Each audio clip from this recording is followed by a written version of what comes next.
नमस्कार मित्रांनो, मी शिरीष लहाडे. माझ्या यूट्यूब चॅनलवर आपलं स्वागत आहे. आज एका सामाजिक मोठ्या प्रश्नावर आपण चर्चा करणार आहोत.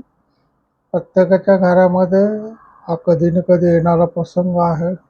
आजूबाजूला आपण पाहत असतो. भारतामध्ये हल्ली घटस्फोटाचं प्रमाण फार वाढलेलं आहे. पूर्वी घटस्फोट जास्त होत नव्हते, मग आता का वाढले याबाबत आपल्याला चर्चा करायची आहे आणि ते कसे थांबतील याच्याबद्दल सुद्धा मार्गदर्शन आपल्याला घ्यायचं.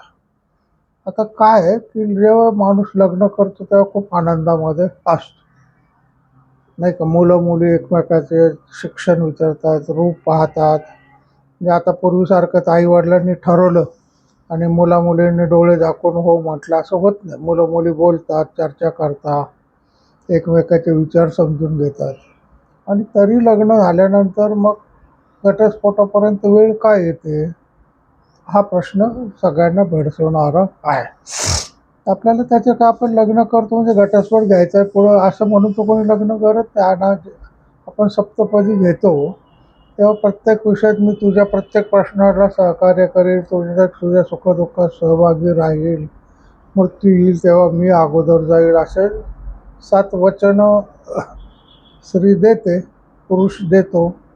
आणि मग लग्न झाल्यानंतर सगळंच विसरलं जातं, नाही का. घटस्फोटाचं का कारणं आहेत, घटस्फोट होतो याच्याविषयी आपल्याला पहिलं चर्चा करायची आहे. पहिलं कारण म्हणजे काय, तर संवादाचा अभाव आहे. म्हणजे एकमेकाशी जे पती पत्नीने मन मोकळं बोललं पाहिजे ते बोललं जात नाही. मग त्याच्यामध्ये ऑफिसचं टेन्शन असेल, काही घरातलं वातावरण असेल, किंवा आईने बायकोचं भांडण झालेलं आहे, वडिलांचं बायकोचं भांडण झालेलं आहे, तर काही कारणं असू शकतात. पण एकमेकाशी लोक मोकळे नवरा बायको बोलत नाहीत. आणि मग त्याच्यामुळे काय होतं, गैरसमज वाढतात. की हा मुद्दामच असं करतो, हा मुद्दाम आई बोललाच नाही, माझं एवढं दुखत होतं पण त्याने काहीच माझ्याकडे लक्षच दिलं नाही. त्याला वाटतं हिने मुद्दामच डबा मला उशिराच दिला, नाही का माझी आई आजार असते हिने लक्षच दिलं नाही. पण बोलणंच नसल्यामुळं काय होतं, की गैरसमज वाढत. त्याच्यामागं काही कारणं खरी पण असतात, समजून घेण्यासारखे असतात, पण आपल्याला ते न समजल्यामुळं गैरसमज वाढतात. मनातल्या भावना दडपल्या जातात. काय होतं की तुमच्या मनामध्ये जे विचार आहेत ते तुम्ही मोकळेपणाने एकमेकाशी बोलले पाहिजेत. ते चुकीचे असो, चांगले असो, वाईट असो, त्याच्यातून वाद निर्माण. पण बोललं तर माणसाला तुमच्या मनात काय भावना चाललं हे समजतं.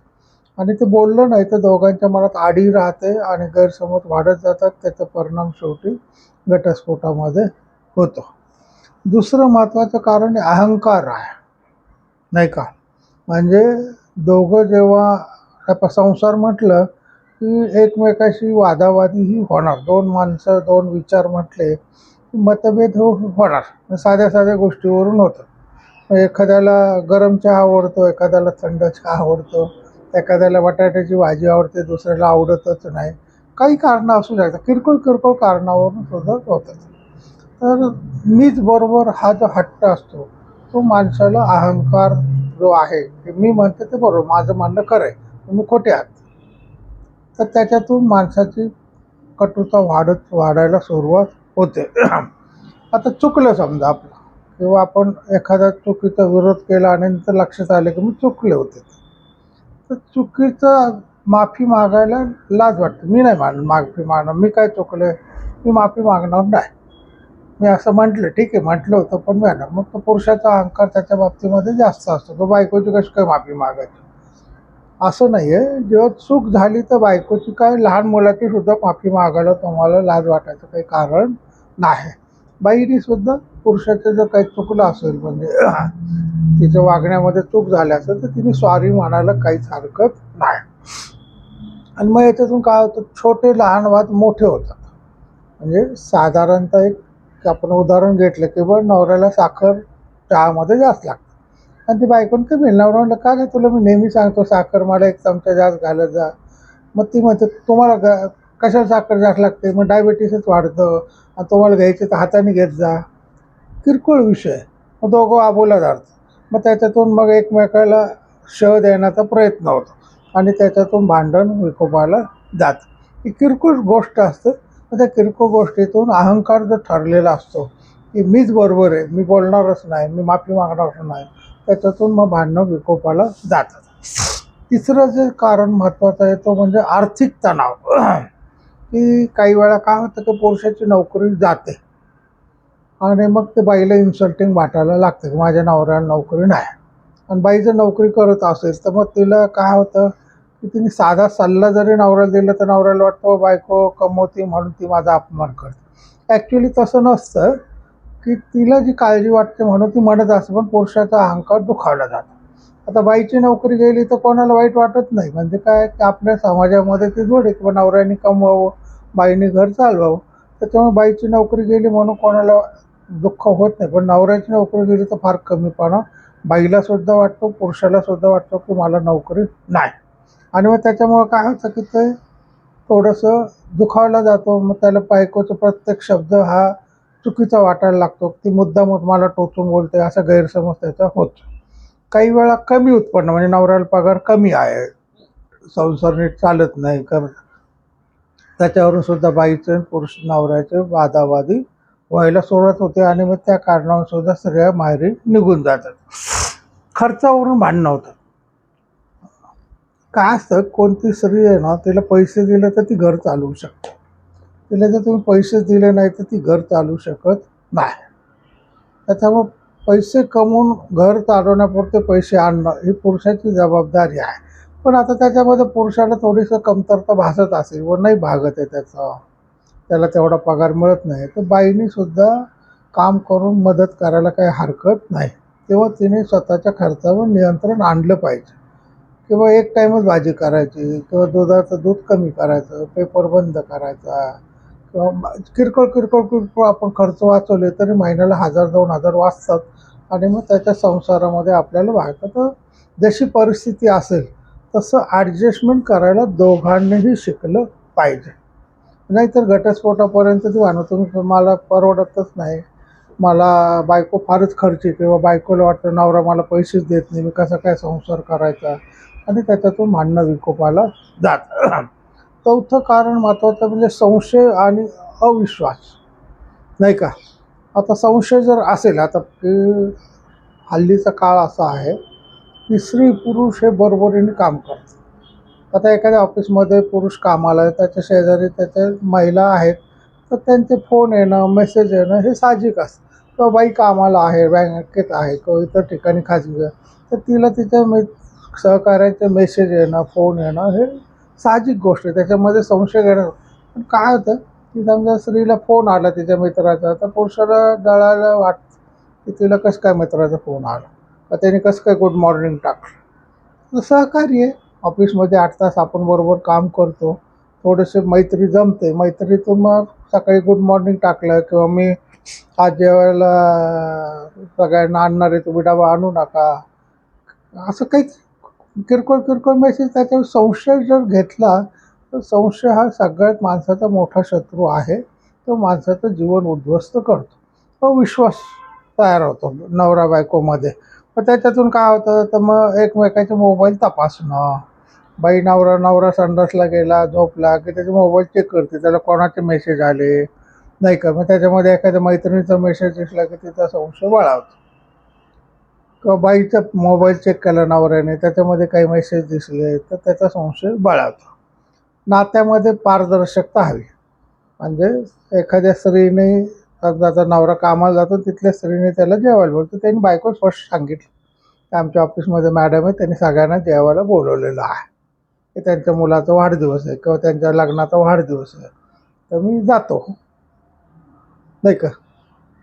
तिला मोकळं सांगितलं. नंतर दुसरं कोणी कानावर सांगायचं की ते हॉटेलमध्ये दिसले, तर त्याच्या दुसऱ्याने सांगण्यापेक्षा स्वतःहून सांगणं कधीही चांगलं. किंवा ऑफिसमधून जाताना स्त्रीला आता मला रिक्षा नाही मिळाली, माझी गाडी खराब आहे, मला घरी सोडा, तर घरी तिला सोडल्यानंतर त्यांनी बायकोला जाऊन पहिलं सांगितलं पाहिजे का आज आमच्या मॅडमला मी घरी सोडलं. कारण कोणीतरी काड्या करायला येतच, कोणीतरी काड्या करायला अवश्य हमखास येतं. हा लोकांचा स्वभाव असतो, त्याच्यामुळे तो प्रॉब्लेम येतो. बाहेरील व्यक्तींचा हस्तक्षेप वाढतो, नाही का? आपण पण एखाद्याच्या आहारी जास्त गेलो, आपले प्रॉब्लेम त्याला सांगायला लागले. तर आता समजा एखादी स्त्री आहे, तिला नवऱ्याचा थोडासा संशय येतो, त्रास वाटतो आणि तिने ऑफिसमधल्या मित्राला सांगितलं, तर तो त्याच्यातली मजा घेतो. मग तो काय करतो, काड्या करायला, तुम्ही साहेबांना पाहिलं बरं का तिकडं. तो मग तो सल्ला द्यायला सुरुवात करतो, तुम्ही कशाला ऐकता, तुम्ही द्या सोडून त्यांना, तुम्ही एवढं कमवता. तर मग त्याच्यामुळे बाहेरच्या व्यक्तीचा हस्तक्षेप दोघांनी अमान्य केला पाहिजे. जे काही आहे मनात विचार ते एकमेकाशी बोललेच पाहिजे. किंवा मला असं समजलं तू आज बाईला घेऊन फिरत होत, त्यांनी काय कारण देतो, उत्तर देतो, पाहिजे तपासून पहा. पण दुसऱ्या व्यक्तीने सांगायचं आणि आपण विश्वास ठेवायचा असं होता कामं नाही. पाचवं जे महत्त्वाचं कारण आहे ते व्यसन. म्हणजे घरामध्ये जर पुरुषाला दारूचं, जुगाराचं, सिगरेटचं व्यसन असेल, तर त्याच्यामुळे घरामध्ये शांतता निर्माण होते. त्याच्यामुळं व्यसनामुळे सुद्धा बऱ्याच वेळा घटस्फोट होतो. मग काय काय होतं, व्यसन वाढत गेलं तर मग त्याचा कामावर परिणाम होतो, पैसा येण्यावर परिणाम होतो, घरातल्या मुलांवर परिणाम होतो. त्याच्यामुळे व्यसनामुळे बऱ्याच वेळा घरामध्ये घटस्फोटापर्यंत भांडणं होतात, हिंसा होत. मग बाई बोलली काही तर नवरा तिला मारहाण करतो किंवा ती आजारी आहे तर दुर्लक्ष करतो. पण दोघांमध्ये कटुता निर्माण होते आणि मग दोघं एकमेकाकडे पाहायचं टाळतात. आणि मग या सगळ्याचा परिणाम काय होतो, मुलांवर वाईट परिणाम होतो. आणि मग स्त्रीला नाईलाजाने निर्णय घ्यावा लागतो की या माणसापासून आपण दूर राहिलं पाहिजे. सहावं महत्त्वाचं जे कारण आहे ते कौटुंबिक हस्तक्षेप. हा फार महत्त्वाचा प्रश्न हल्ली झालेला आहे की सासरचे लोक मुलाला शिकवतात, बायकोच्या माहेरचे लोक बायकोला शिकवतात, असा एक तक्रारीचा सूर जास्त आहे.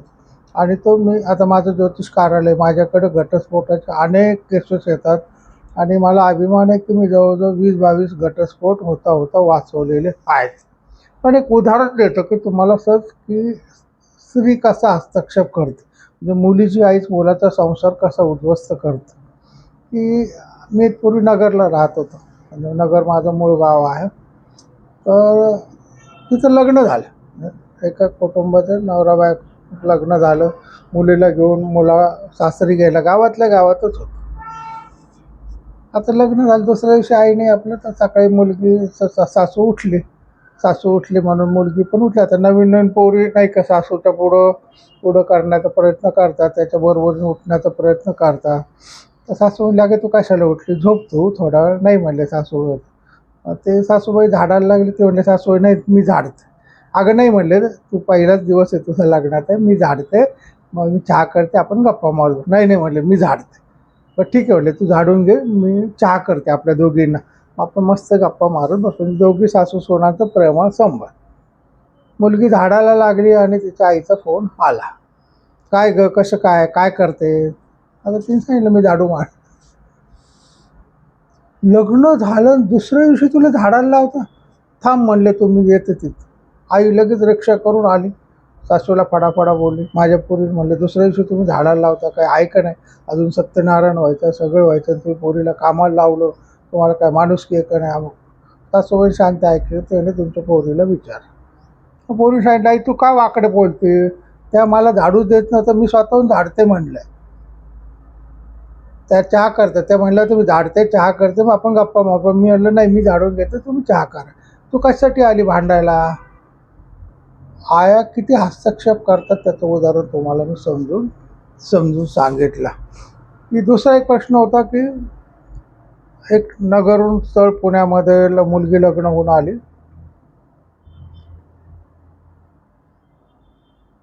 नवीन नवरा बायको, आपलं नवरा कंपनीत कामाला होता. मग लग्न होऊन आल्यानंतर साधारणतः एक तिसऱ्या चौथ्या दिवशी माझ्या मैत्रिणीचं लग्न आहे पुण्यामध्येच, तर मी जाते. मग ते म्हणलं आता तू दागिने वगैरे घालून आले, एक काम कर, निघताना मला फोन कर आणि पोहोचल्यावर फोन कर किंवा मी लग्नामध्ये पोहोचले. आणि म्हणजे तू एकटी आहे, तुला पुण्यातले रस्ते माहीत नाही, तर रिक्षावाले फसवू शकतात, तू दागिने घालून जाणार, मला काळजी वाटते. ठीक आहे. मुलीने निघताना फोन केला नवऱ्याला की मी निघाले लग्नाला, नीट कुलूप लावलं, दागिने नीट रिक्षात बस, मला फोन कर. तिला वाटलं एकदा नवऱ्याची झंझट बंद झाली, ती गेली लग्नाला, मोबाईल बंद करून टाकला, लग्न बिग्न झालं, घरी आली आणि झोपून घेतली. नवरा आपला 4 वेळा फोन करतो, फोनच लागा. Switch off, switch off, switch off. आता बरोबर नवीन लग्न होऊन बायको आली, दागिने घालून लग्नाला गेली, तिचा फोन लागत नाही. त्याला टेन्शन आलं. त्याने बिचाऱ्याने साहेबाला सांगून रिक्वेस्ट केली आणि घरी आला. बायको डाराडून झोपलेली. मग तो तिच्यावर चिडला. तुला साधंच फोन करून सांगता येत नाही? नाही म्हणे, मी विसरले स्विच ऑफ करून ठेव. अगं म्हणलं, मला किती काळजी लागली, तुझा फोन लागत नाही तर तुला कोण पळून नेलं आहे का, कुठं तू रस्ता चुकली आहे का? माझ्या मनात नाना ते विचार येतात ना. साधं तुम्ही घरी आले पोचले एवढं मला मेसेज टाकला असता तरी माझा जीव शांत राहिला असता. माझी राजा पण गेली आणि माझा जीव म्हणलं अख्खा दिवसभर मी घाबरून राहिलो, त्याचं काय? तिने लगेच आईला फोन केला. मला नवरा रागवला. दुसऱ्या दिवशी सकाळी हजर, तुम्ही आमच्या पोरीला रागवले, चांगलं नाही केलं, आम्ही नाही, तिला माहेरी घेऊन जा म्हटलं. तिला माहेरी घेऊन आल्या. नंतर मग माझ्याकडं घरी आले, माझ्या घरी. असं असं झालं, तुम्ही म्हटले होते नवरा चांगला आहे आणि तो असं नाही, आमच्या पोरीला. म्हणलं काय झालं? असं असं झालं. मी तुम्हाला लाज वाटत नाही? तुमच्या पोरीची चूक आहे का नवऱ्याची चूक आहे? उद्या पोरीला पळून नेलं असतं तर तुम्ही नवऱ्याला धरलं असतं ना. तुम्ही लक्ष दिलं नाही, काळजी घेतली नाही. ही पोरगी बिंडोक एवढी आहे की स्विच ऑफ करून बसली, नवऱ्याला फोन केला नाही. नवरा नवीन आहे ना, तू पुण्यामध्ये दागिने घालून गेली, कुठं पळून नेलं का कोणी काय केलं, त्याला काळजी नाही लागणार? मग चिडणार नाही का तो? उठान म्हणलं उद्याच्या उद्या तिला नेऊन घाला. ते आपलं गपचूपच्या दिवशी घातलं. शनिवारी तिला नेऊन घातलं. सोमवारी यांना काही कामानिमित्त पुण्यामध्ये जायचं होतं.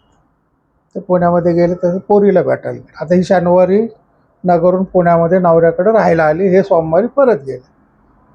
चहा बी झालं. म्हणलं यायचं का तुला नगरला? चल 2 दिवस. अरे आता परवा दिवशीच तुम्ही नवऱ्याकडे सोडलं, पुन्हा तिला काय घेऊन जाता? ती पोरगी म्हणले हो मी येते. नवरा म्हणलं तुम्ही असं करा, कायमचंच घेऊन जा. आणि ते सुद्धा निर्लज्ज होते. ते म्हणले मग आम्ही तुम्हाला चेन घातली ती द्या परत, आमचं सामान द्या परत, घेऊन जा म्हटलं.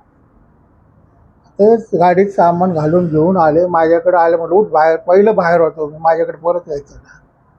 तुम्ही पोरीचा संसार उद्ध्वस्त. शनिवारी या पोरीला सासरी सोडलं आणि सोमवारी तुम्ही म्हणता चल माहेरी परत. त्या पोरीचा शेवटी घटस्फोट झाला. परत तिचं लग्न झालं नाही. सुंदर पोरगी, पण आईबापाच्या हस्तक्षेपाने तिचं आयुष्याचं वाटोळं झालं. असे खूप उदाहरणं तुम्हाला सांगण्यासारखे. तुम्हाला उदाहरणं का दिले की किरकोळ गोष्टींनी पोरांचा संसार कसा उद्ध्वस्त होतो. तर आमचं ऐका. आता खूप घटस्फोटात की मुलीला किरकोळ दुःख वादावरून माहेरी जाते, तिला परत यायचं असतं नवऱ्याकडं. तिची चूक तिच्या लक्षात आलेली असते, पण आई वडील बहीण भाऊ दबाव आणतात, तू जाऊ नको, त्याला धडा शिकू, घटस्फोटच घे, आपण दुसरं पाहू. आणि तिची इच्छा नसते. खूप मुली माझ्याकडे यायचे, काका मला असं नाही मला जायचं. तर कित्येक मुलींना तर मी पैसे देऊन डायरेक्ट परत, तिथून डायरेक्ट नगराकडे जा, आईबापाकडे जाऊ पण नको, काय होईल ते होईल बघू. त्यांचे संसार वाचले. 7वा जो आहे की अपेक्षांचा ताण आहे. की चित्रपटामुळं चुकीच्या अपेक्षा निर्माण होतात.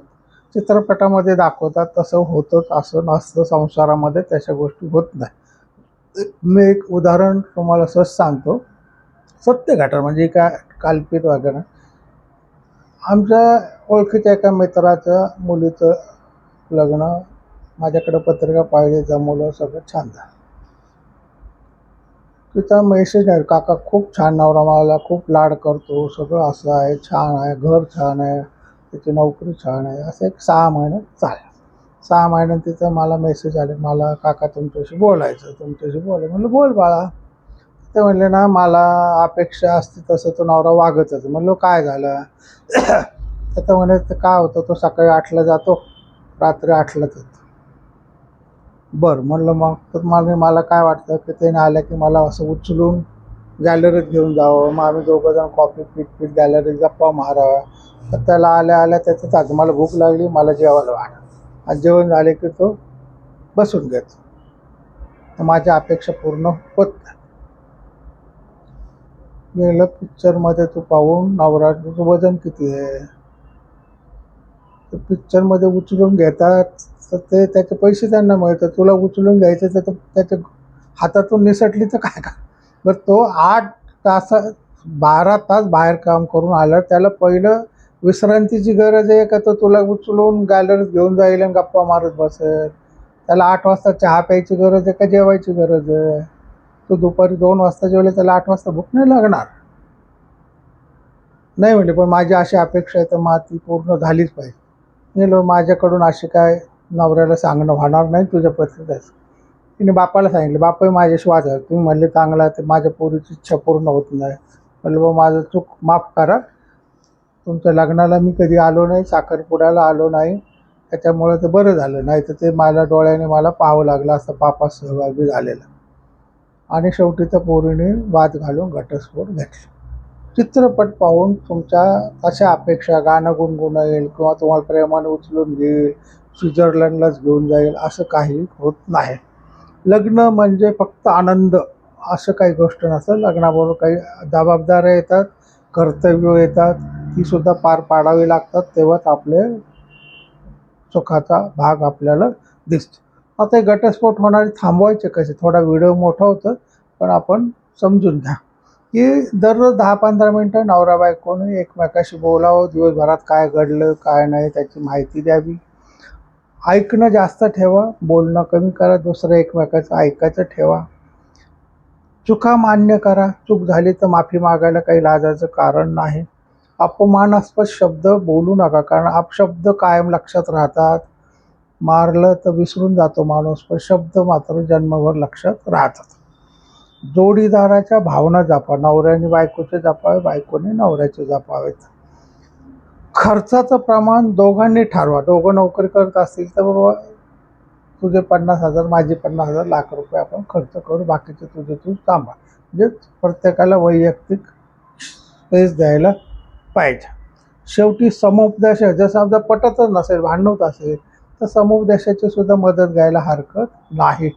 कारण आपण जसं आजारी असल्या डॉक्टरकडे जातो तसं भांडणं झाले, आपल्याला दोघांमध्ये पटत नाही, तर तिसऱ्याचं म्हणणं ऐकायला हरकत नाही. मुलांच्या भवितव्याचा विचार करा की आपण दोघं घटस्फोट घेतला तर मुलांचे किती हाल होणार आहे, त्या लहान पोराच्या मनावर काय परिणाम होणार आहे, याचा विचार आपण केला पाहिजे. एक लक्षात घ्या, कोणीही परिपूर्ण नसतं. त्याच्यामुळे माझा नवरा देखणाच नाही, तो बुटकाच आहे, तो जाडाच आहे, तर तो वागायला चांगला असेल, दिसायला छान नसेल, किंवा दिसायला छान असेल तर तो वागत चांगला नसेल. तो खूप कर्तव्यदक्ष पण त्याला पगार कमी असेल, तर त्याच्यात एकमेकाला ॲडजस्ट केलं पाहिजे. तुम्हाला कोणी विचारायला येत नाही तुमच्या नवऱ्याचा पगार किती आहे, आणि तो तुम्हाला रात्री भांडतो का मारतो का असं करू. तुम्ही एकमेकाशी ॲडजस्ट केलं पाहिजे. बायकोला सुद्धा प्रत्येक बायको प्रत्येकाला हेमा मालिनीसारखी सुंदर मिळणार नाही.